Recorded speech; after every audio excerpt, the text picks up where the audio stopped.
श्री स्वामी समर्थ। विष्णुबुवांचा अहंकार स्वामींनी एका स्वप्नातून मोडला। श्री स्वामी चरित्र सारामृत अध्याय 7। वेदांताचे महान पंडित, हजारो लोकांना उपदेश करणारे विष्णुबुवा ब्रह्मचारी, पण एका रात्रीच्या स्वप्नाने त्यांचा संपूर्ण अहंकार चुरडून टाकला आणि हे सर्व घडवून आणले अक्कलकोटच्या श्री स्वामी समर्थांनी। काय होते ते रहस्यमय स्वप्न, चला जाणून घेऊया। तर मित्रांनो, व्हिडिओ शेवटपर्यंत नक्कीच ऐका। जय जय रघुवीर समर्थ। तर स्वामी भक्तांनो, श्री स्वामी चरित्र सारामृताच्या 7व्या अध्यायात आपल्याला एक अतिशय महत्त्वाचा प्रसंग पाहायला मिळतो। हा प्रसंग आहे ज्ञानाचा, अभिमान आणि सद्गुरूंची कृपा यांचा। अक्कलकोट संस्थानचे राजा मालोजी राजे हे श्री स्वामी समर्थांचे परमभक्त होते। त्यांना वेदांत आणि अध्यात्माचे विशेष आकर्षण होते।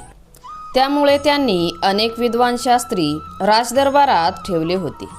त्याच काळात मुंबईमध्ये विष्णुबुवा ब्रह्मचारी नावाचे प्रसिद्ध वेदांताचार्य होते।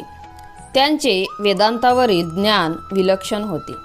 त्यांनी अनेक लोकांचे भ्रम दूर केले होते आणि अनेकांना योग्य मार्ग दाखवला होता। त्यांच्या विद्वतेची कीर्ती दूरदूरपर्यंत पसरली होती। मालोजी राजांना वाटले की असे महान विद्वान अक्कलकोटला यावेत।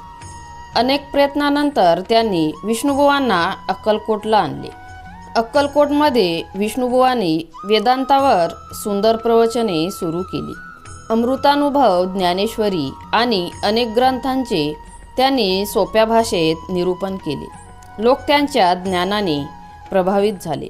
त्यांचा सन्मान वाढू लागला आणि सर्वत्र त्यांच्या विद्वतेची चर्चा होऊ लागली। एक दिवस विष्णुबुवा श्री स्वामी समर्थांच्या दर्शनासाठी आले। त्यांच्या मनात एक विचार होता, हे खरे संत आहेत की नाही? त्यांना स्वामींची परीक्षा घ्यायची होती। स्वामी समोर बसून त्यांनी वेदांतातील एक गहन प्रश्न विचारला। ब्रह्मपद प्राप्त करण्यासाठी आणि ब्रह्माशी एकरूप होण्यासाठी नेमके काय करावे लागते? सर्वजण उत्सुकतेने स्वामींच्या उत्तराची वाट पाहत होते, पण स्वामी समर्थ काहीच बोलले नाहीत। ते फक्त हसू लागले। पुन्हा प्रश्न विचारला तरी ते फक्त हसतच राहिले। हे पाहून विष्णुबुवांना वाटले की स्वामींना उत्तरच देता येत नाही। त्यांच्या मनात अहंकार जागृत झाला। ते मनात म्हणाले, हा एक वेडा संन्यासी आहे। लोक उगाच याला देव मानतात, याला वेदांताचे काही ज्ञान नाही, असे विचार करून ते निघून गेले। त्यांनी अनेक लोकांपुढेही स्वामींबद्दल शंका व्यक्त केली। त्या रात्री विष्णुबुवा झोपले। मध्यरात्री त्यांना एक भयंकर स्वप्न पडले।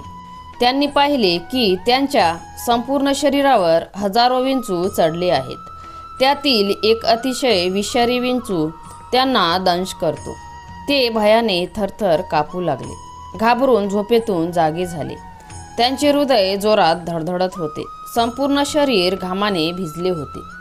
त्यांच्याजवळ झोपलेल्या मित्रांनी त्यांना शांत केले। त्यांनी स्वप्नाची कथा सांगितली, पण त्या स्वप्नाचा अर्थ त्यांना समजला नाही। दुसऱ्या दिवशी ते पुन्हा स्वामी समर्थाकडे आले। कालच्या प्रश्नाचे उत्तर विचारतात स्वामी पुन्हा हसू लागले।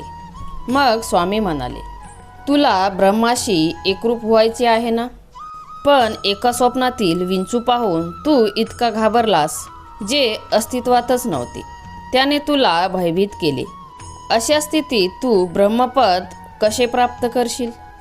ब्रह्मज्ञान ही बोलण्याची गोष्ट नाही। त्यासाठी अहंकाराचा त्याग, साधना आणि आत्मानुभव आवश्यक असतो। हे शब्द ऐकताच विष्णुबुवाच्या डोळ्यात अश्रू आले। त्यांना समजले की स्वामींनी त्यांच्या मनातील विचार ओळखले होते। त्यांनी स्वप्नही जाणले होते।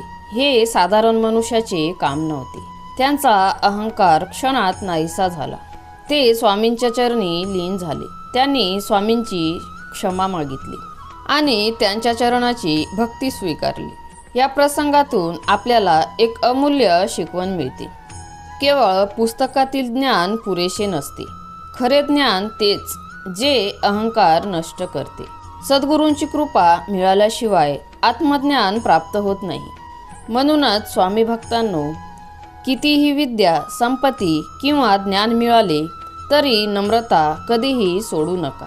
विष्णुबुवा ब्रह्मचारी हे महान वेदांत पंडित होते, पण श्री स्वामी समर्थांनी एका स्वप्नातून त्यांचा अहंकार दूर केला आणि खऱ्या ब्रह्मज्ञानाचा मार्ग दाखवला. हा अध्याय प्रत्येक साधकाला नम्रता आणि सद्गुरू भक्तींचे महत्त्व शिकवतो.